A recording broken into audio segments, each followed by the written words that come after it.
السلام علیکم۔ کراچی سے خوشگوار موسم رخصت ہونے لگا، شہر قائد میں اب گرمی کا راج ہوگا۔ شہری ہوشیار، ماہرین موسمیات نے خبردار کر دیا۔ کیا آپ حالات حاضرہ سے آگاہی حاصل کرنا چاہتے ہیں؟ خبر کے پیچھے چھپے اصل حقائق جاننا چاہتے ہیں تو ابھی سبسکرائب کیجئے جلمل پاکستان کو اور ساتھ ہی گھنٹی کے نشان پر کلک کر دیں۔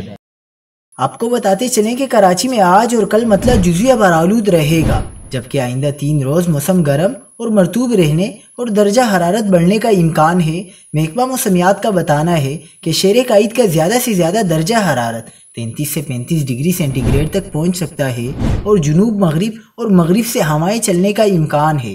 دوسری جانب اسی حوالے سے موسمیاتی تجزیہ کار جواد میمن کا کہنا ہے کہ شہر میں درجہ حرارت کی شدت 40 ڈگری سینٹی گریڈ تک محسوس کی جا سکتی ہے۔ دن کے بیشتر حصے میں مطلع صاف اور دھوپ رہنے کا امکان ہے، جبکہ سمندری ہوائیں 20 سے 35 کلومیٹر فی گھنٹہ کی رفتار سے چل سکتی ہے۔ موسمیاتی تجزیہ کار کے مطابق رات گئے اور صبح سویرے چند مقامات پر بوندا باندی بھی متوقع ہے۔